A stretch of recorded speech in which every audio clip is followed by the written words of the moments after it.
Hello everyone, welcome back to this channel. और guys, हम आज बात करने वाले हैं यार, हमारी एक रिवीजन सीरीज की वीडियो पेंडिंग थी। डिटर्मिनेंट्स हम लोग पूरा का पूरा खत्म कर चुके थे, विद कॉन्सेप्ट मैंने कंप्लीट करा दिया था, एक भी टॉपिक नहीं छोड़ा था। बस कमी एक रह गई थी, उसके पीवाईक्यूज डिस्कस करने बाकी थे और मैंने ये वीडियो रोक रखा था बिकॉज यार मैं कहीं पर थोड़ा फंसा हुआ था। ठीक है, कुछ पर्टिकुलर रीजन था जिस वजह से मैंने इस सीरीज को आगे बढ़ा दिया और डिटर्मिनेंट की ये वीडियो रोक रखी थी। तो आज इस पर्टिकुलर वीडियो को खत्म करेंगे। इस वीडियो में टोटली डिटर्मिनेंट्स के जितनी टाइप ऑफ पीवाईक्यूज पूछे गए हैं सारे के सारे हम लोग डिस्कस करने वाले हैं गाइस। तो वीडियो को पूरा देखना, बहुत ज्यादा इंपॉर्टेंट वीडियो है आप लोगों के लिए। फटाफट से देख लेते हैं क्या क्या डिटर्मिनेंट में पूछा जाता है। कॉन्सेप्ट्स हम लोग कंप्लीट कर चुके थे। इस वीडियो के साथ डिटर्मिनेंट्स अपनी तरफ से पूरा का पूरा खलास हो जाएगा। वैसे तो इस वीडियो के बिना भी काम चल सकता था बिकॉज मैंने जितना कंटेंट आपको पढ़ा दिया था उसके बेसिस पर आप सारे के सारे पीवाईक्यूज डिस्कस कर सकते थे आपस में, फ्रेंड्स में, और खुद सॉल्व कर सकते थे। बट मैंने कहा चलो ठीक है, करवा रहे हैं तो यार पीवाईक्यूज भी मैं ही एक बार दिखा देता हूं, मेरी नजर से देख लो मैं क्या सोचता हूं डिटर्मिनेंट को लेकर। ठीक है, तो फटाफट से इस वीडियो को शुरू करते हैं गाइस। चैनल पर फर्स्ट टाइम आए तो चैनल को सब्सक्राइब कर लो और यार नीचे कमेंट करके जरूर बताना प्लीज। मोटिवेशन को कम नहीं होने देना है, मुझको मोटिवेटेड रखो, मैं काम करता रहूं आप लोगों के लिए और बढ़िया बढ़िया कंटेंट ऐसे ही लेकर आता रहूं। Let's begin. तो गाइस, जो सबसे पहले टाइप है जो सीबीएसई काफी पूछता है यार, वो कौन सी है? सिंपल डिटर्मिनेंट को इवेल्युएट करने वाली। इन क्वेश्चंस में आपको कुछ भी नहीं करना होता, ये सारे के सारे सीबीएसई के क्वेश्चंस हैं। आपके आगे जितने मेंशन है ये 2014 में पूछा गया था, 2016, 2016, 2011, 2011, देन अगेन 2011। तो इन सारे क्वेश्चंस में कुछ भी नहीं करना होता। ये सारे किस बेसिस पर होते हैं? सिंपली आपको डिटर्मिनेंट सॉल्व करना आना चाहिए, दैट्स इट। इसमें कुछ भी कॉम्प्लिकेटेड नहीं होता। और इस तरह के क्वेश्चंस अक्सर 1 मार्क्स और 2 मार्क्स में पूछे जाते रहते हैं। आपका इस साल भी आ सकता है, नॉट अ बिग डील। क्या होता है बेसिकली? पहली टाइप होती है find the value of x. वो क्या करता है, आपको दो डिटर्मिनेंट्स बराबर दे देगा और पूछेगा find the value of x. तो डिटर्मिनेंट सॉल्व करना आपका आता ही है। जैसे अगर मैं आंसर 1 की बात करूंगा, इस आंसर 1 क्या होगा? आपको डिटर्मिनेंट दिया गया है 2x 8 5x। ये किसके इक्वल दिया गया है? ये इक्वल दिया गया है 6 - 2 7 3 के। और आपको निकालनी है x की वैल्यू। तो आपको डिटर्मिनेंट सॉल्व करना आता है दिस माइनस दिस, यानी कि 2x square minus 40 equals to 6 3 18 minus of 7 into minus 2 minus 14, ये हो जाएगा। तो 2x square minus 40 equals to 18 plus 14 कितना हो जाएगा? 32। 2x square equals to 72, x square equals to 36। तो x की वैल्यू यहां से क्या आ रही है? Plus minus 6। प्लस माइनस मत भूलिएगा, कभी भी x स्क्वायर अगर किसी नंबर के बराबर होता है तो प्लस माइनस लगाना मत भूलिएगा। x हो जाएगा plus minus 6, answer. As simple as that. तो आई होप आपको ये वाली टाइप तो क्लियर हो गई होगी। डिटर्मिनेंट सॉल्व करना is not a big deal, मैं आपको रिवाइज करवा चुका हूं। तो इस तरह से ये क्वेश्चन सॉल्व करे जाते हैं। भाई ये तो हो गया कि चलो दो डिटर्मिनेंट बराबर थे। ठीक है, नेक्स्ट टाइप पता है वो क्या पूछ सकता है? नेक्स्ट टाइप वो पूछ सकता है एक तरफ तो एक डिटर्मिनेंट दे और दूसरी तरफ क्या दे दे? आपको एक सिंगल नंबर दे दे। जैसे सेकंड क्वेश्चन की अगर मैं बात करूंगा गाइस, सेकंड क्वेश्चन की अगर मैं बात करूंगा, वैसे ही बताता हूं, करने की जरूरत नहीं है सॉल्व। सेकंड क्वेश्चन में ये डिटर्मिनेंट 8 के बराबर है, then find the value of x। तो कुछ भी नहीं है, लेफ्ट साइड पर डिटर्मिनेंट है, कैसे होगा? x + 3 मल्टीप्लाई बाय 2x माइनस 3x multiply by -2 equals to 8। एक इक्वेशन आ गई सिंपल, डिटर्मिनेंट का काम खत्म यार। ये तो तुम सॉल्व कर लोगे, 2016 में पूछा गया था। आई होप ये भी हो जाएगा। ठीक है, ये हो गया। ठीक है, नेक्स्ट देखिए, नेक्स्ट क्या है? If this determinant is equals to 8 then find the value of x। तो ये भी कुछ नहीं है यार, सिंपल सा डिटर्मिनेंट है। बस यहां पर पता क्या स्पेशल होगा? यहां पर साइन स्क्वायर है, theta plus cos square theta की आइडेंटिटी आपको बीच में इनकॉर्पोरेट करनी पड़ेगी। क्यों? क्योंकि बच्चे कहेंगे भैया थीटा थीटा है, ये कहां गायब होगा? मैं कहूंगा बेटा तू सॉल्व करना शुरू कर, थीटा खुद गायब हो जाएगा। क्योंकि उसने x की वैल्यू पूछी है तो ऑब्वियस सी बात है ना, थीटा तो गायब हो ही जाएगा। तो वहां क्या होगा? या तो इसमें ये कहीं ना कहीं कैंसिल हो रहे होंगे, नहीं तो sign square theta plus cos square theta की आइडेंटिटी लग रही होगी। ठीक है, तो इस तरह के क्वेश्चंस आप कर सकते हो, not a big deal. Next type देखिए, अब है तो यही चीज 2014 में जो पूछी थी, लेकिन 11 में क्या करा? ये डिटर्मिनेंट इसके बराबर है, then find positive value of x। क्या करा उसने? पॉजिटिव वैल्यू ऑफ x पूछ ली। तो बच्चे ना यहाँ पॉजिटिव वर्ड नहीं पढ़ते और फालतू में ना आसान क्वेश्चन की ना गलती कर देते हैं। ठीक है, क्या? x x1 x क्या है? वो है, लिख देता हूं मैं, x x x1, ये किसके इक्वल गिवन है? 3 4। ठीक है, just give me a second. क्या है ये? 3 4 1 2। ठीक है, ये आपको गिवन है। तो कुछ भी नहीं है, x स्क्वायर माइनस x, ये किसके इक्वल हो जाएगा? 6 - 4 2, ये हो जाएगा। तो x square minus x minus 2 किसके इक्वल हो जाएगा? 0 के इक्वल। यहां से इसके रूट्स लिखेंगे तो क्या आएगा, x minus two x plus one, यही हो जाएगा if I am not wrong. देख लो x square minus two x plus x minus two, हाँ यही होगा। तो यहां से x की वैल्यू क्या आ रही है 2 या फिर -1। लेकिन बच्चे क्या करते हैं, पॉजिटिव वैल्यू नहीं पढ़ते हैं और यहां पर सीधा इन दोनों को आंसर रिपोर्ट कर लाते हैं। बट जो हमारा आंसर होगा वो क्या होगा, x इक्वल्स टू 2।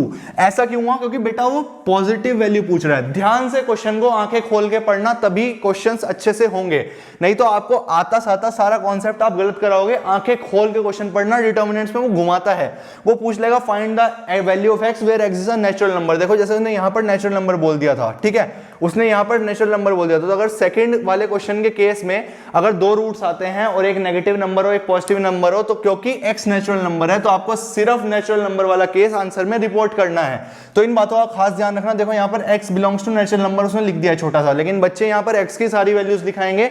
आपको ध्यान रखना है कि वो x की कौन सी वैल्यू पूछ रहा है, वो नेचुरल पूछ रहा है, सादी पूछ रहा है, कौन सी पूछ रहा है, इस चीज का आपको ध्यान रखना है। ठीक है बेटा, आई होप आपको ये वाली टाइप क्लियर हो गई। इस टाइप में कुछ भी नहीं करना होता, सिंपल डिटर्मिनेंट इवैल्यूएट करने के क्वेश्चंस होते हैं और बेटा कुछ भी नहीं होता। ठीक है, तो कुछ भी नहीं है। नेक्स्ट क्या है गाइस, नेक्स्ट क्या है, ये तो सारे x की वैल्यू निकालने वाले क्वेश्चंस हो गए। नेक्स्ट क्या होता है, देखो इस तरह का question, sine theta cos theta घुमा दिया। क्या है इसमें, क्या क्वेश्चन है, cos 15 degree sin 15 degree sin 75 degree cos 75 degree, इसको इवैल्यूएट करना है। कैसे इवैल्यूएट करोगे, 2011 में पूछा गया, दिस माइनस दिस, ये हो जाएगा cos 15 degree cos 75 degree minus sin 15 degree sin 75 degree. क्या होता है, आपको क्या एक फॉर्मूला पता है, cos a cos b minus sin a sin b, cos a plus b। तो इसको अगर मैं क्लियरली लिखूं तो ये हो जाएगा cos of 75 degree plus 15 degree. क्या वो cos 90 डिग्री होता है, क्या cos 90 की वैल्यू 0 होती है, 0 इसका आंसर है भाई।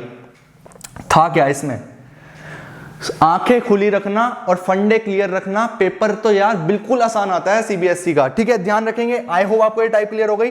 इस तरह की ट्रिग्नोमेट्री आएंगे, ट्रिग्नोमेट्री का फॉर्मूला लगा कर लेना। एक्स की वैल्यू पूछेगा तो ध्यान रखना है बेटा कि एक्स की वैल्यू कहां पर कौन सी पूछ रहा है, नेचुरल नंबर वाली पूछ रहा है, नेगेटिव पूछ रहा है, सिर्फ फाइंड एक्स लिखा है तो सारी वैल्यूज आएंगी। लेकिन अगर वो कोई कंडीशन लगाता है तो आपको उस कंडीशन को इनकॉर्पोरेट करके ही अपना आंसर रिपोर्ट करना है, नहीं तो मार्क्स कट जाएंगे। ठीक है, इन क्वेश्चंस में सिखाने को कुछ भी नहीं था, लिखने का यहां पर मकसद सिर्फ एक है कि आपको ये x की कौन सी कैटेगरी पूछ रहा है उसके बारे में बताऊं। ठीक है, नेक्स्ट एक लास्ट टाइप देख लेते हैं गाइस, कुछ वो इनडायरेक्टली भी पूछता है। देखो क्या पूछा उसने, this matrix is singular for what value of x। 2011 में पूछ लिया। भाई सिंगुलर मैट्रिक्स कब होती थी, सिंगुलर मैट्रिक्स तब होती थी अगर ये a मैट्रिक्स है तो डिटर्मिनेंट a किसके बराबर होगा, 0 के। सिंगुलर मैट्रिक्स का डिटर्मिनेंट 0 के बराबर होता था, मैं रिवाइज करवा चुका हूं। बस सिंगुलर वर्ड से ये कंडीशन जिसको पता थी वो क्वेश्चन कराया, कुछ भी नहीं। अब क्या हो जाएगा, ये हो जाएगा 5 माइनस एक्स 2 x प्लस 1 4, ये किसके इक्वल हो जाएगा, 0 के। तो ये हो जाएगा 20 minus 4x minus 2x minus 2 equals to 0। ये हो जाएगा 18 इक्वल्स टू 6x, x की वैल्यू 3 आंसर था इसका। ये था, क्या था। ठीक है, आई होप आपको ये वाली टाइप क्लियर हो गई। तो this is the very first type जो पेपर में बहुत पूछी जाती है। ध्यान रखने की बात, x की अगर उसने कोई कंडीशन दी है तो उस पर खास ध्यान दे। ये बार बार रिपीट कर रहा हूं बात, टीचर्स इग्नोर कर देते हैं थोड़ी सी ये बात बतानी बच्चे को, और बच्चा ध्यान से क्वेश्चन नहीं पढ़ता है, आता साता क्वेश्चन गलत कराओगे, वहां पर एग्जामिनेशन हॉल में लगेगा हम सही करके आया है, बहुत खुशी होगी। बट घर आकर जब भैया बताएंगे कि नहीं इसका आंसर ये नहीं ये है, तो आप लोग फिर थोड़ा सा उदास हो जाओगे। तो वो उदासी अपने चेहरे पर नहीं लानी है, मेरे से पढ़ रहे हो ये गलती मत करके आना। ठीक है, आई होप यहां तक सारी बात क्लियर है। आगे बढ़ते हैं। उसके बाद गाइस जो नेक्स्ट टाइप ऑफ क्वेश्चंस हैं वो कुछ इस तरह के हैं, सारे के सारे सीबीएसई में पूछे गए हैं, एक भी क्वेश्चन फालतू नहीं करवा रहा हूं। सारे के सारे क्वेश्चंस कुछ पर्टिकुलर प्रॉपर्टीज पर बेस्ड हैं। जब मैंने आपको रिवाइज कराई थी वो प्रॉपर्टीज तो बोला था यार इन पर बहुत क्वेश्चन पूछे जाते हैं, ध्यान रखना। तो फिर भी एक बार दोबारा रिवाइज कराता हूं भाई, 2-3 प्रॉपर्टीज हैं। ठीक है, फटाफट देख लो। अगर दो मैट्रिसेस मल्टीप्लाई में हो और उनका होल का डिटर्मिनेंट लोगे तो डिटर्मिनेंट बढ़ जाता है, ये आपको ध्यान रखना है। मल्टीप्लिकेशन और डिटर्मिनेंट्स, मल्टीप्लिकेशन और डिवीजन में डिटर्मिनेंट्स बढ़ जाता है, एडिशन और सब्ट्रैक्शन में नहीं बढ़ता। ध्यान रखेंगे बच्चा, अगर मल्टीप्लिकेशन होगा या कभी भी डिवीजन होगा तो आपको डिटर्मिनेंट को बांट देना है, कोई दिक्कत नहीं। जैसे ए बी का determinant mod A mod B हो गया और मॉड ए अपॉन बी का हो गया मॉड ए अपॉन मॉड बी, समझ गए ना। एक तो ये, और दूसरी प्रॉपर्टी आपको मोस्ट इंपोर्टेंट बताई थी कि एडजॉइंट ए का डिटर्मिनेंट होता है डिटर्मिनेंट ए की पावर n-1। तो बस इन्हीं प्रॉपर्टीज पर बेस सीबीएसई ने दबा के क्वेश्चन पूछे हैं, पहले भी पूछे हैं, पुराने भी हैं, नए भी हैं, बहुत पूछता है, इस साल भी पूछ सकता है। मुझे काफी प्रोबेबिलिटी है इस पर क्वेश्चन 1 नंबर में मिलेगा। ठीक है, 2019, 17, 14, 19, 17, 17 बहुत पूछता है सीबीएसई। फटाफट से देखेंगे फर्स्ट क्वेश्चन क्या है। फर्स्ट क्वेश्चन क्या है, ए का डिटर्मिनेंट, ए का ऑर्डर है 3x3, बी का ऑर्डर है 3x3, मॉड 2 है, ए बी 2i है, तो बताओ कैसे होगा। देखो आंसर, इसने बोला ए बी दोनों का ऑर्डर है 3x3, मैंने कहा ठीक है, डिटर्मिनेंट ए की वैल्यू क्या है, डिटर्मिनेंट ए की वैल्यू है 2, ठीक है। ए बी किसके बराबर है, ए बी बराबर है 2i के, ठीक है। ये सब बात सारी ठीक है। ए बी किसके बराबर है, 2i के, ठीक है। अब हम क्या करेंगे, क्योंकि डिटर्मिनेंट से खेला था यहाँ पर, दोनों तरफ डिटर्मिनेंट ले लूंगा, तो जो डिटर्मिनेंट ए बी होगा वो होगा 2 टाइम्स आई के डिटर्मिनेंट, ये हो जाएगा। ए बी का डिटर्मिनेंट क्या होगा, 2i डिटर्मिनेंट हो जाएगा। ऑब्वियस सी बात है यार, दोनों तरफ डिटर्मिनेंट से लिए। अभी भी बताया था कि मल्टीप्लिकेशन में, मैट्रिक्स के मल्टीप्लिकेशन में दो अलग मैट्रिसेस में डिटर्मिनेंट बच जाता है। तो ये क्या हो जाएगा, ये हो जाएगा determinant of A, determinant of B. अब मैं आपसे एक चीज पूछनी थी गाइस, मेरे को फटाफट से बताओ राइट साइड पर क्या होगा। राइट साइड पर देखकर बताओ। कुछ बच्चे पता क्या करेंगे, कुछ बच्चे गलती करेंगे, क्या करेंगे, मॉड ऑफ 2 मॉड ऑफ आई, 2 को, इसका 2 का डिटर्मिनेंट हटा देंगे और इसको सिर्फ 2 लिख देंगे। बिल्कुल गलत, ऐसा बिल्कुल मत करना। मैंने बोला अगर दो मैट्रिसेस मल्टीप्लाई में हो तो उस केस में डिटर्मिनेंट बट जाता है। मैंने कब बोला कि अगर कोई नंबर हो और उसमें आप नंबर को अलग डिटर्मिनेंट बांट दोगे, भाई किसी नंबर का डिटर्मिनेंट तो होता ही नहीं, आप तो मैट्रिक्स का डिटर्मिनेंट निकालते हो। समझदार हो यार, ऐसे तो मत सो रहो, ठीक है। तो ये बात आपको ध्यान रखनी है। एक प्रॉपर्टी सिखाई थी बेटा, क्या प्रॉपर्टी सिखाई थी, कहां पर लिख दूं, यहां पर लिख दूं। एक प्रॉपर्टी बताई थी कि अगर किसी मैट्रिक्स को के है और कांस्टेंट को बाहर निकालना है, तो कांस्टेंट अगर ए का ऑर्डर n क्रॉस n है तो उसकी ऑर्डर को पावर लेकर बाहर निकलेगा, यानी कि हो जाएगा k की पावर n डिटर्मिनेंट ए। अगर a का ऑर्डर n क्रॉस n है तो ये k a है और k को, कांस्टेंट को डिटर्मिनेंट से बाहर निकालना है तो वो पावर में उस पर्टिकुलर मैट्रिक्स जिसके साथ वो मल्टीप्लाइड है उसका ऑर्डर लेकर बाहर निकलता है। ये मैंने आपको सिखाया था, ठीक है। तो इसी को यूज करेंगे प्रॉपर्टी को यहां पर 2i, क्योंकि यहां पर a और b दोनों का 3x3 है और मल्टीप्लिकेशन डिफाइन हो रहा है, तो i भी ऑब्वियसली 3x3 वाला ही होगा, तभी ये मल्टीप्लिकेशन डिफाइन हो रहा है। सही बात है ना, 3x3 3x3, a का 3x3, b का 3x3, इसका मतलब ab का भी 3x3। लेफ्ट साइड पर 3x3 का मैट्रिक्स है तो राइट साइड पर भी 3x3 का मैट्रिक्स होगा, ऑब्वियस सी बात है। अब यहां पर देखेंगे, क्योंकि आपको 2 को बाहर निकालना है इस डिटर्मिनेंट से, तो ये क्या आएगा, 2 की पावर, क्योंकि 3x3 है आइडेंटिटी मैट्रिक्स, हो जाएगा 2 cube times determinant of I. I hope आपको ये वाली बात क्लियर हो गई है। इस स्टेप का ध्यान रखना, गलती बता चुका हूं, सारी गलतियां आपको आपकी बताता हुआ चल रहा हूं। बच्चा 2 और i को अलग अलग डिटर्मिनेंट्स दे देकर गलती मत करना, बहुत गलत हो जाएगा। कुछ बच्चे इसको 2 टाइम्स लिख देते हैं, ये 2 क्यूब टाइम्स आएगा। क्यों आएगा समझ गए ना, प्रॉपर्टी के हिसाब से। अगर किसी भी मैट्रिक्स से कोई कांस्टेंट मल्टीप्लाई होता है और उस कांस्टेंट को डिटर्मिनेंट से बाहर निकालना चाहते हैं तो वो उस मैट्रिक्स के ऑर्डर को लेकर बाहर निकलता है, ठीक है। और अगर दो मैट्रिसेस मल्टीप्लाई हुए हैं तो उसमें डिटर्मिनेंट बट जाता है। इन दो चीजों में फर्क है, ध्यान रखेंगे। आई थिंक इतना है, क्लियर है एक्सप्लेनेशन। अब डिटर्मिनेंट है आपको 2 गिवन है, 2 determinant b as it is रखेंगे। डिटर्मिनेंट b तो आपको निकालना है, इक्वल्स टू 2 क्यूब क्या होता है, 2 to the 4 to the 8 times determinant of i। i क्या है, आइडेंटिटी मैट्रिक्स, तो इसका डिटर्मिनेंट क्या होगा, 1। आप निकाल कर भी देख लो, वैसे आइडेंटिटी मैट्रिक्स यूनिटी का काम करता है तो उसका डिटर्मिनेंट क्या हो गया, 1। 2 4 जा 8, डिटर्मिनेंट ऑफ b की वैल्यू क्या आएगी, 4। This will be your answer. I hope आपको मेरी बात क्लियर हो गई है। इसका आंसर क्या है, 2019 में पूछा गया था, इसका आंसर है 4, ठीक है। तो इस तरह के आपको प्रॉपर्टीज लगाकर ये क्वेश्चंस करने होते हैं, ठीक है। काफी आसान क्वेश्चन होते हैं, लेकिन देखो यहां पर बच्चे गलती कर देते हैं ना, कुछ बच्चे 2 लिखते तो उससे आंसर 1 आ जाता, गड़बड़ हो जाता। आपको ध्यान रखना है, अगर किसी कांस्टेंट को मैट्रिक्स से बाहर निकाल रहे हो तो वो उसका ऑर्डर के पावर में लेकर आएगा। नेक्स्ट क्वेश्चन देखिए, a 3x3 है, b 3x3 है, मॉड a पता है, मॉड b पता है, 2ab बताइए। चलिए फटाफट से देखते हैं। उसने पूछा मॉड्यूलस ऑफ 2ab, मॉड्यूलस गलत बोल रहा हूं, डिटर्मिनेंट ऑफ 2ab। जज्बात समझ जाना, मेरी आदत गलत पड़ी हुई है मुझे, ठीक है। मॉड का साइन भी यही होता है, लेकिन मैट्रिसेस के केस में डिटर्मिनेंट है, ठीक है। अब ध्यान से देखो यहां पर, अब यहां पर कुछ बच्चे क्या करेंगे, determinant of 2, determinant of a, determinant of b। ये गलती बिल्कुल भी नहीं करनी है। क्यों, क्योंकि a एक मैट्रिक्स है, b एक मैट्रिक्स है। ab को जब आपने प्रोडक्ट करा तो ये पूरी की पूरी एक मैट्रिक्स है, और 2 क्या है, एक स्केलर है, एक नंबर है। तो ए बी पूरी एक मैट्रिक्स है। अच्छा, ए का ऑर्डर क्या है, 3x3, बी का ऑर्डर क्या है, 3x3। तो अगर मैं ए बी की बात करूंगा तो इस पूरी मैट्रिक्स का ऑर्डर क्या होगा, 3x3 ही होगा। ऑब्वियस सी बात है, वरना आपको पता ही है रूल, आप चेक कर सकते हो ना, ये होता है ना ऑर्डर, सॉरी ये मल्टीप्लिकेशन डिफाइन करने के लिए होता है, और बाहर वाला क्या होता है, ऑर्डर। 3x3 आएगा, सही बात है। तो अब आपको जब पता है ए बी का ऑर्डर 3x3 है, और अगर आपको 2 को ए बी मैट्रिक्स से बाहर निकालना है, डिटर्मिनेंट से बाहर निकालना है, तो वो मैट्रिक्स का ऑर्डर लेकर बाहर आएगा। तो ये होगा 2 की power 3 times modulus of A B, sorry modulus नहीं, डिटर्मिनेंट ऑफ ए बी, ठीक है, ध्यान रखेंगे। तो ये जाएगा 2 to the 4 to the 8। अब ये दोनों मैट्रिसेस हैं, तो क्या आप डिटर्मिनेंट बढ़ सकता है, क्या हो जाएगा, 8 times determinant of A, determinant of B, क्या हो जाएगा, 8 टाइम्स डिटर्मिनेंट ऑफ ए, बोलो फटाफट से, -1। और डिटर्मिनेंट ऑफ बी बोलो 3, तो ये हो जाएगा -24। This will be the answer to this question. I hope आपको मेरी बात क्लियर हो गई है। इस तरह से ये करना था। प्रॉपर्टी समझ रहे हो ना, इस प्रॉपर्टी का मकसद यही है। क्वेश्चन बहुत पूछता है सीबीएसई 19, 17 बहुत पूछता है। नेक्स्ट क्वेश्चन देखो, डिटर्मिनेंट ए 2 है, फाइंड ए डैश। आपको बस एक बात बतानी है, जो डिटर्मिनेंट ए होता है वो ए ट्रांसपोज के डिटर्मिनेंट के बराबर होता है। बस बात खत्म हो गई। तो ये हो जाएगा डिटर्मिनेंट ए इंटू डिटर्मिनेंट ए, डिटर्मिनेंट ए का होल स्क्वायर, 2 का स्क्वायर 4, इसका आंसर आएगा 4।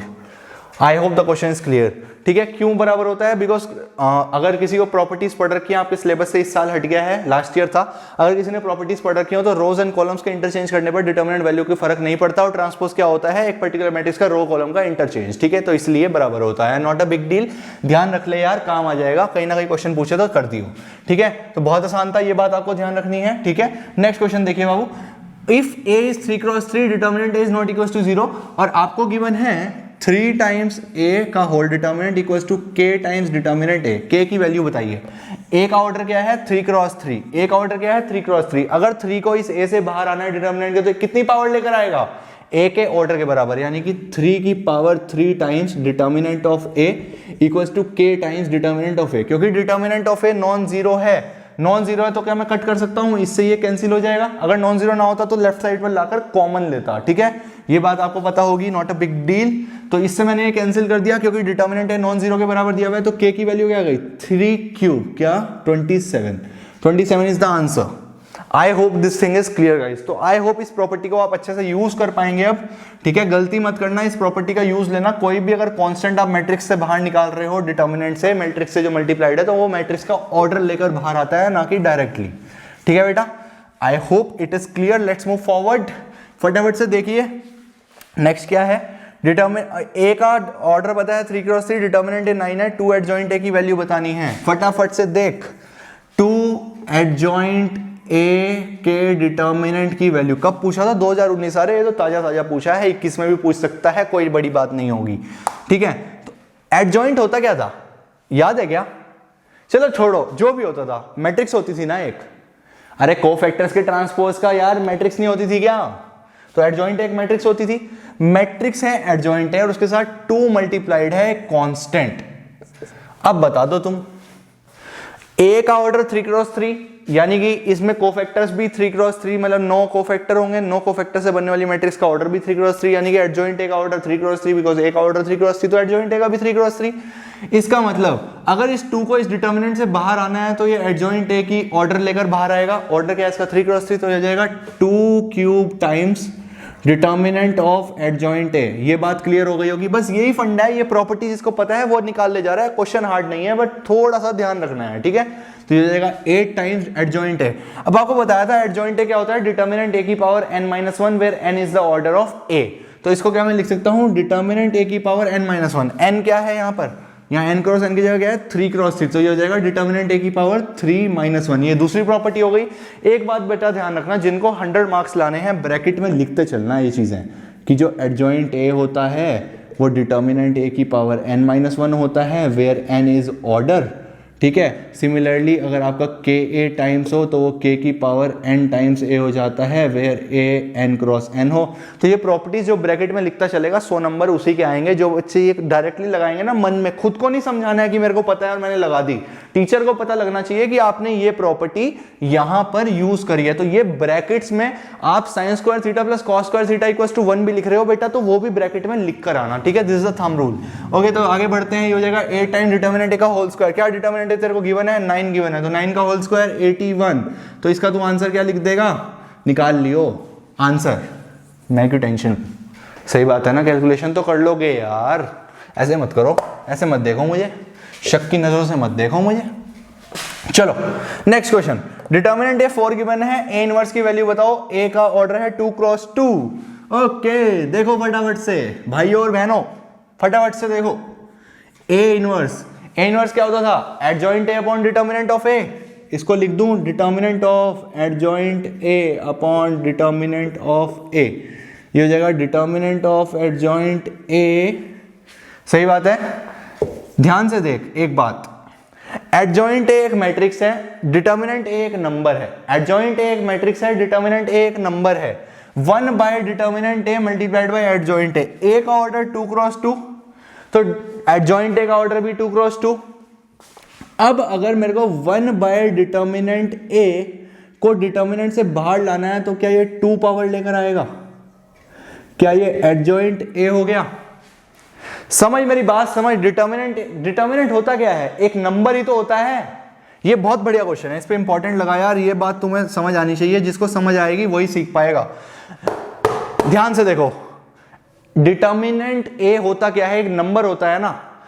यहां पर एडजॉइंट ए तो एक मैट्रिक्स है, तुम्हें दिखना चाहिए क्या कांस्टेंट है क्या मैट्रिक्स है, तभी तुम प्रॉपर्टीज यूज कर पाओगे। एडजॉइंट ए एक मैट्रिक्स है, 1 बाय डिटर्मिनेंट ए एक नंबर है। जब किसी नंबर को मैट्रिक्स से प्रोडक्ट में हो और उसको बाहर निकालना हो डिटर्मिनेंट के, तो वो उस मैट्रिक्स का ऑर्डर लेकर बाहर आता है। ए का ऑर्डर 2 क्रॉस 2, तो एडजॉइंट ए का भी 2 cross 2, 1 by determinant A square power लेकर बाहर आया। रीजन समझ आ गया? अब देख, एडजॉइंट ए क्या होता है? डिटर्मिनेंट ए की power n-1, where n is the order of the given matrix. Given matrix का ऑर्डर 2, डिटर्मिनेंट ए की पावर n-1, डिटर्मिनेंट ए की पावर 2-1, यानी कि डिटर्मिनेंट ए की पावर 1। तो ये हो जाएगा 1 बाय डिटर्मिनेंट ए का होल स्क्वायर इनटू डिटर्मिनेंट ए। इससे एक पावर कैंसिल, ये बचा 1 बाय डिटर्मिनेंट ए। तो यहां से तू ध्यान भी रख सकता है कि जो ए इनवर्स का डिटर्मिनेंट होता है 1 बाय डिटर्मिनेंट ए के बराबर होता है। अब तो कुछ भी नहीं बचा, डिटर्मिनेंट ए 4 गिवन है, तो 1/4 तेरा answer. That's it. I hope it is clear guys, कुछ भी नहीं था। अब नेक्स्ट क्वेश्चन तो तू एकदम कर ही लेगा यार। k की वैल्यू -1 आ रही है, अरे इससे रिलेट कर लेना। a इनवर्स का डिटर्मिनेंट को तू क्या डिटर्मिनेंट a की पावर -1 लिख सकता है? बस वो यहाँ उसने k लिख दिया, पूछ रहा है k की वैल्यू बताओ, -1 आएगी। लेकिन अगर पेपर में पूछा गया था तो तेरे को ये सारा प्रोसेस करके दिखाना है। कहाँ गया ये वाली कहानी करके दिखाइयो यार। डायरेक्ट लिखेगा, टीचर कहेगा कहाँ से आया, पूरा समझा कर आइयो, मैंने 2 प्रॉपर्टी लगाकर निकाला, भैया ने सिखाया था। ठीक है, चलो I hope this type is clear guys. इस तरह के क्वेश्चन पूछे जाते हैं, तेरे को डिटर्मिनेंट सोल्व करना आना चाहिए। ये भी सब सीबीएसई क्वेश्चन है। प्रॉपर्टीज काफी इंपॉर्टेंट थी, प्रॉपर्टीज करनी आनी चाहिए। आगे बढ़ते हैं और टाइप्स दिखाता हूं। इसके बाद गाइस कुछ जनरल क्वेश्चन सीबीएसई में पूछे गए हैं, मैं सारे के सारे लिख नहीं रहा हूं यार, बहुत टाइम पास हो जाएगा। आपको एक 3x3 की मैट्रिक्स देगा, उसमें सारे एलिमेंट्स बता देगा, बोलेगा सेकंड रो का कोफैक्टर बताओ, A32 का कोफैक्टर बताओ, या फिर A32 इंटू कैपिटल A32 बताओ, या फिर A32 इंटू M31 बताओ, ये बताओ वो बताओ। तू ये कर लेगा ना सब। तेरे को अगर मैट्रिक्स पता है तो तू क्या सब कुछ निकाल सकती है, निकाल सकता है या निकाल सकती है? सही बात है ना।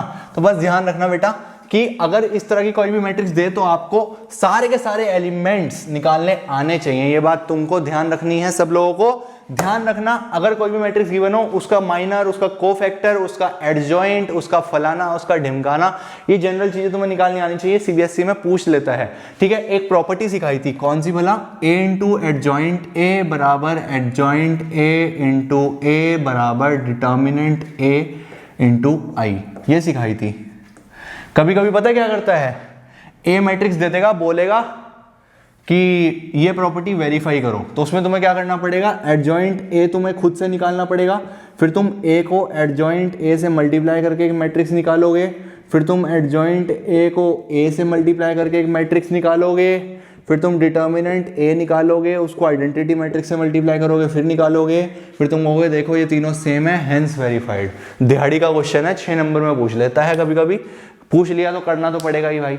ठीक है, बस बाकी फंडा क्लियर होना चाहिए, जितनी चीजें रिवाइज कराई हैं उसी से है, बाहर से कुछ भी नहीं आ रहा है। ठीक है, आई होप ये वाली टाइप्स क्लियर हो गई। मैं इनके क्वेश्चंस नहीं लिख रहा हूँ एज इट इज, कुछ यार तुम लोग भी ट्राई करना बुक से। ठीक है, लिखने की जरूरत नहीं है, इसी तरह से पूछता है, सेकंड एलिमेंट का कोफैक्टर, थर्ड का माइनर, ये वो, तो ये सब फॉर्मल चीजें तो तुम कर ही लोगे। Let's move forward. Next guys, वो इनवर्स से रिलेटेड कुछ क्वेश्चन पूछ लेता है यार, तो ये इन चीजों का भी तुमको ध्यान रखना है। इनवर्स निकालना तुम लोगों को आता है, थोड़े फॉर्मल क्वेश्चन होते हैं। जैसे फर्स्ट क्वेश्चन देखो, ए गिवन है, ए इनवर्स बराबर दिया है के टाइम्स है, फाइंड के। इसको पाने के 2 तरीके हैं। 2 तरीके कैसे हैं, ध्यान से देखो।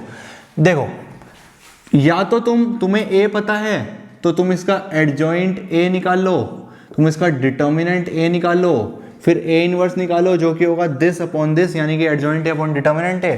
फिर उसको, अच्छा ए पता है तो के टाइम्स ए निकाल लो। ठीक है, तो के टाइम्स ए एक मैट्रिक्स आएगी, ए इनवर्स एक मैट्रिक्स आएगी, उन दोनों को इक्वेट करके तुम आंसर निकालो। ये तो हो गई सिंपल लाइफ। अब मेंटोस जिंदगी देखनी है, ए इनवर्स बराबर के है, डिटर्मिनेंट ले लो दोनों तरफ,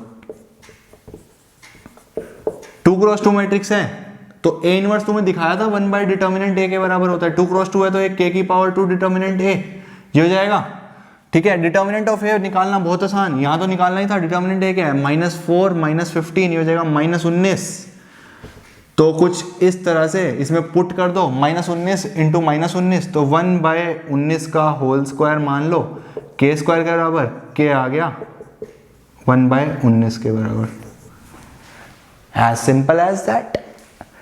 कितना आसान है, 1 बाय प्लस माइनस आएगा, प्लस माइनस 1/19।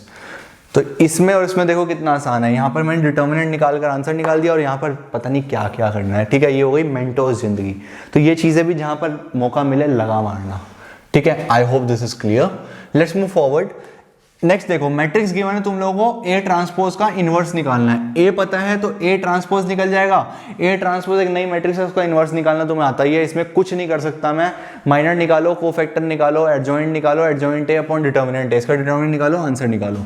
नेक्स्ट क्या है, ए पता है, बी इनवर्स पता है, ए बी का होल इनवर्स निकालना है। जब तेरे को बी इनवर्स पता है, इसका मतलब तुम्हें बी इनवर्स का यूज करना है। ए बी इनवर्स की एक प्रॉपर्टी बताई थी, बी इनवर्स ए इनवर्स के बराबर होती है। बी इनवर्स तेरे को पता है, ए पता है, ए इनवर्स तेरे को निकालना पड़ेगा, आंसर आ जाएगा। 2018 में पूछा गया था ये, 2018 2015। तो इस तरह के दिहाड़ी वाले क्वेश्चन भी सीबीएसई पूछता है जिसमें टाइम लगता है, तो घबराने की जरूरत नहीं है। प्रोसीजर को फॉलो करो, बाकी चीजें खुद हो जाएंगी। ठीक है, कैलकुलेशन से मत घबराना, कैलकुलेशन वाले क्वेश्चंस भी पूछे जा सकते हैं। ठीक है, आई होप आपको सारी बात क्लियर होगी। अब बस एक चीज बचती है जिस पर सीबीएसई क्वेश्चन पूछता है, वो है लीनियर सिस्टम ऑफ इक्वेशंस। बाकी सारा का सारा खल्लास। ठीक है, वो भी देखते हैं, चलो देखते हैं। सो गाइस, जो लास्ट टाइप ऑफ क्वेश्चंस पूछी जाती है डिटर्मिनेंट्स में, वो क्या है, वो है सिस्टम ऑफ लीनियर इक्वेशंस को तोड़ मोड़ कर पूछना। तोड़ मोड़ कर पूछना क्यों बोल रहा हूं, अभी क्वेश्चंस में दिखाता हूं क्या पूछा है। सबसे पहली टाइप, सबसे आसान टाइप जो पूछी जाती है system of linear equation solve करने में, वो क्या होता है, 3 इक्वेशन दे देता है और बोलता है इसको सॉल्व करिए। ये तो सबसे आसान है, सबसे इजी है, इसमें कोई टेंशन नहीं है, कर लेता है बच्चा।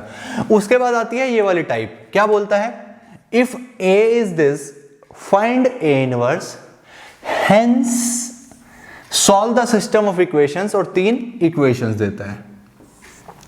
Hence वर्ड का मतलब क्या हो गया, मैं बहुत बार बता भी चुका हूं। Hence का मतलब है जो पहले निकाला उसको यूज कर, यही तो मतलब हुआ है Hence का। ठीक है, तो इसका मतलब सबसे पहले तो ए गिवन है, ए पता है तो तू एडजॉइंट ए निकाल लेगा। मेरे को पता है, विश्वास है पूरा कि एडजॉइंट ए निकल जाएगा और ए इनवर्स तक भी पहुंच जाएगा। ए इनवर्स को साइड में रखकर फर्स्ट इक्वेशन मान लियो। उसके बाद इस इक्वेशन को कंसीडर कर, x + y + z 6, x + 2y = 7, 3x + y + z 12। ठीक है, सही बात है। अब अगर मैं इसको ax = b की फॉर्म में लिखूं, तो यहां पर जो a मैट्रिक्स बनेगी वो इनका कोफिशिएंट 1 1 1 1, अब y नहीं है तो 0 हो जाएगा, 1 0 2। चल मैं लिखता हूं 1 1 1 1 0 2 3 1 1 3 1 1। x क्या होगा, बेसिकली यही जो कोफिशिएंट्स हैं, x y z, और b क्या होगा, राइट साइड वाले 6 7 और 12। अब ध्यान से देखो, जो आपकी रिलेटेड मैट्रिक्स है, क्या वही आपको पहले सॉल्व करवा रहा था वो। हेंस वर्ड क्यों यूज करा उसने, वो पहले ही इनवर्स निकलवा चुका है, क्योंकि ax = b है, determinant A non zero check करके तू डिटर्मिनेंट ए नॉन जीरो जगह आ जाएगा, तो इसका मतलब इन्वर्टिबल है, तो x किसके बराबर होगा, a इनवर्स b के। तो वो चाहता था कि तू x = a इनवर्स b लिखकर अब इनवर्स निकालने की बजाय इनवर्स पहले से ही निकाल के रखे। a पता है तो a इनवर्स पता है, a इनवर्स पहले से निकलवा दिया उसने, ये तो अलग क्वेश्चन हो गया। उसके बाद उसने सिस्टम ऑफ लीनियर इक्वेशन बोला, तो ये जो a इनवर्स निकाला था इसको फर्स्ट इक्वेशन बोल के यहां पर सीधा पुट करेगा फ्रॉम इक्वेशन फर्स्ट जो तुम निकाल चुके हो, और b तुम लोगों को ये पता ही है, x तुम लोग रखोगे तो x y z कुछ इस तरह से a b c के बराबर आ जाएगा, x a के बराबर, y b के और z c के। आंसर इतना सिंपल था। ठीक है, बस कुछ भी नहीं था, तोड़ मोड़ कर पूछा। इनवर्स तो बाद में भी निकालता ही, इस पॉइंट पर आने पर भी तो आपको इनवर्स निकालना पड़ता, बट उसने पहले ही निकलवा लिया और बोला हेंस सॉल्व, यानी कि इसको यूज करके। तो बात तो वही है ना यार, जो सिस्टम ऑफ लीनियर इक्वेशन है उसको ए मैट्रिक्स उसने खुद बना के दे दी, पहले सॉल्व करवा ली, मैं बाद में करता, बात तो वही है, कुछ भी नहीं। बस हेंस वर्ड की इज्जत रखते हुए फ्रॉम इक्वेशन फर्स्ट लिखना है और नंबर पूरे। जो इसकी हेंस वर्ड की इज्जत नहीं रखेगा और नए सिरे से सॉल्व करेगा उसको मिलेगी 0। 0 तो नहीं, थोड़े बहुत दे देंगे तरस खा के, बट पूरे नहीं मिलेंगे। ठीक है, तो इस बात का आपको ध्यान रखना है। नेक्स्ट देखो, और तोड़ फोड़, use product this to solve this. यार इसको सॉल्व करने के लिए इसका क्या करना है मुझे, मैं कह रहा हूं मेरे पास 3 इक्वेशन है। देखो सच्चाई की, 2017 में पूछा गया, मैं कह रहा हूं मेरे पास 3 इक्वेशन है, 3 वेरिएबल हैं, मैट्रिक्स मेथड मुझे आता है, इसको मैट्रिक्स मेथड बोलते हैं, x बराबर a इनवर्स वाले को रिवीजन में बहुत अच्छे से सिखाया था इससे प्रीवियस वीडियो में, 12 नंबर थी शायद। 3 इक्वेशन 3 वेरिएबल। वैसे तो मैं यार इसको मजे में सॉल्व कर सकता हूं, लेकिन उसने बोला यूज दिस प्रोडक्ट, इसको मल्टीप्लाई कर, जो आंसर आएगा उसको इसको सॉल्व करने के लिए यूज कर। हीरो मत बन, अपना दिमाग मत चलाइयो कि अकेला इसको सॉल्व कर दिया नंबर मिलेंगे 0। समझ रहे हो? कैसे यूज करूं? मैंने कहा चल यार, अगर उसने कहा यूज कर तो देखो लिखना कैसे है। सबसे पहले लिखोगे कंसीडर प्रोडक्ट और दोनों मैट्रिक्स ये वाली लिख दोगे, डिश डिश लिख दी, इन दोनों को मल्टीप्लाई करोगे एक मैट्रिक्स आ जाएगी। ठीक है, उसको मान लिया इक्वेशन फर्स्ट। यूज करने का मतलब फ्रॉम फर्स्ट वर्ड आना चाहिए। सही बात है ना, पागल बना रहा है साला और कुछ नहीं कर रहा है सीबीएसई। ठीक है, विद ड्यू रिस्पेक्ट सीबीएसई जी। चलो देखो, मैं जज्बाती हो जाता हूं तुम लोगों को पढ़ाता। चलो कोई बात नहीं। अब ये 3 इक्वेशंस गिवन है, 3 इक्वेशंस गिवन है, तो इसके अगर आप ए मैट्रिक्स बनाना चाहोगे तो वो क्या होगा? कोफिशिएंट्स की matrix x plus 3z, x का कोफिशिएंट 1, y नहीं है तो 0 और 3, 1 2 -2, 2 -3 4, ये हो जाएगा। सही बात है, ये हो जाएगा। x क्या होगा? x y z, ये हो जाएगा। और b क्या होगा? b होगा 9 4 -3। सही बात है, बिल्कुल ठीक। अब a पता है, a इनवर्स निकालना पड़ेगा। a इनवर्स के लिए एडजॉइंट a निकालना पड़ेगा, adjoint a upon determinant a। जब आप इसको सोल्व करोगे तो ax बराबर b होगा, x किसके बराबर होगा? a इनवर्स b के बराबर होगा। तो कहीं ना कहीं आपको इनको आपस में मल्टीप्लाई करना पड़ेगा, मैट्रिसेस को, a इनवर्स को b से मल्टीप्लाई करना पड़ेगा। आपको ऐसा विजन मिलेगा, आप जब इसको फर्दर सॉल्व करेंगे, मैं दिखा नहीं पा रहा हूं, आप एक ऐसी स्टेज पर आएंगे जहां पर आपको ये वाला product as it is use करना पड़ेगा। यानी कि इनमें से कोई सी एक चीज एडजॉइंट होगी या फिर इनवर्स होगी इस गिवन मैट्रिक्स की, वो जब आप निकालोगे तो आपको पता चलेगा। ठीक है, तो कहीं पर एक ऐसी स्टेज आएगी, जैसे यहां पर आपने देखा ना कि इसका जो ए मैट्रिक्स था वो पहले ही सॉल्व करा दिया, तो इसको भी जब आप इक्वेशंस को फर्दर सॉल्व करने जाओगे तो आप पाओगे कि ये वाला प्रोडक्ट आपको कहीं ना कहीं सॉल्व करना पड़ रहा है उस स्टेज पर। लेकिन वो चाहता था कि उस स्टेज पर सॉल्व मत करो, जो यहां पर गिवन है इसकी वैल्यू पहले निकाल के रखो और डायरेक्टली पुट करो। This is the main motive. तो आप पुट कर देना, लिख देना फ्रॉम फर्स्ट, और आपका काम हो जाएगा कि इस प्रोडक्ट को यूज कर लिया। हर सैंपल पेपर में आपको एक क्वेश्चन मिल जाएगा, सोल्ड आप वहां चेक कर सकते हो। ठीक है, यहां पर दुनिया भर की कैलकुलेशन करने का काम बेकार हो जाएगा, क्योंकि कैलकुलेशन आप करो, मैं टाइप्स दिखा रहा हूं, मैं टाइप्स समझो। ठीक है, तो यही 2 टाइप्स के क्वेश्चन पूछे जाते हैं, 3 टाइप्स के बेसिकली। सबसे पहले सिंपल दे देगा, उसके बाद इनवर्स पहले निकलवाएगा और हेंस वर्ड यूज करेगा, समझ के क्या करना है। और तीसरी टाइप है use product this to solve this. तो प्रोडक्ट यूज करना भी कोई बिग इशू नहीं है। जब आप इसको फर्दर सॉल्व करेंगे, ए इनवर्स इन दोनों में से कोई सा एक शायद कोइंसाइड कर देगा। ठीक है, वो आप देख लेना, बट कहीं ना कहीं ये प्रोडक्ट आपको इसको सॉल्व करने में यूज करना पड़ जाएगा, आपको दिख जाएगा। ठीक है, वरना सैंपल पेपर में भी क्वेश्चन अवेलेबल है, वहां देख लेना। फिर भी दिक्कत हो तो भाई इंस्टाग्राम पर पिंग कर देना, मैं सॉल्व करके दिखा दूंगा, कोई बड़ी बात नहीं है। ठीक है, सो ये 2017 में पूछा गया था। इस तरह के पहले कैलकुलेट करवाकर बाद में यूज करवाने वाले क्वेश्चन सीबीएसई पूछता है। होशियारी से करना कुछ भी नया नहीं है, बस जो बाद में स्टेप करना था वो पहले करवाना चाहता है तो तुम पहले कर देना, जिद्दी मत रहना कि भाई बाद में ही करूंगा, नंबर काट लेगा। ठीक है, I hope this is clear. एक लास्ट टाइप होती है गाइस ये वाली, मिसलेनियस में ये वाली टाइप गिवन है, सीबीएसई पूछ लेता है, बहुत बार पूछा गया है सीबीएसई में, 1/x 1/y 1/z। तो इसमें होता कुछ भी नहीं है, बस x मैट्रिक्स XYZ होती थी ना, तो 1/x 1/y 1/z हो जाएगी। बाकी a मैट्रिक्स सेम वही, कोफिशिएंट्स की मैट्रिक्स 1 -2 3 -1 1 1 एंड 3 0 3, क्योंकि y नहीं है ना। और लास्ट में जो आप सॉल्व कर लोगे, जगह बना लूँ, कहीं पर जगह नहीं है, यहां बना लेता हूं। जब आप सॉल्व कर लोगे तो भूलना मत कि आपने x क्या लेट करा था, आप लिखोगे सेम, सब कुछ प्रोसेस सेम है, बस क्योंकि अगर आपका x plus y plus z equal to 3 होता था तो आप x y z लेते थे, x को। यहाँ पर 1/x 1/y 1/z है तो तुमने वो ले लिया, तो बात तो वही हो गई ना। एक तरह से ये लिखा हुआ है 1/x times 1 minus 1/y times 2 plus 1/z times 3। तो अगर ये x minus 2y plus z equals to 8 लिखा होता तो हम x को लिखते थे xyz, यहां पर मैंने लिया है 1/x 1/y 1/z। बाकी a मैट्रिक्स तो एज इट इज रहेगी 1 माइनस 2 3 माइनस 1 1 1 एंड 3 0 3, ठीक है। b मैट्रिक्स भी एज इट इज रहेगी 8 8 3 एंड 9, तीन इक्वेशन है ना, 8 3 एंड 9। इसका x बराबर क्या हो जाएगा, a इनवर्स b हो जाएगा, रटा रटाया होता है तो ax इक्वल्स टू b से रिप्रेजेंट कर रहे हैं इसलिए x हो गया a इनवर्स b।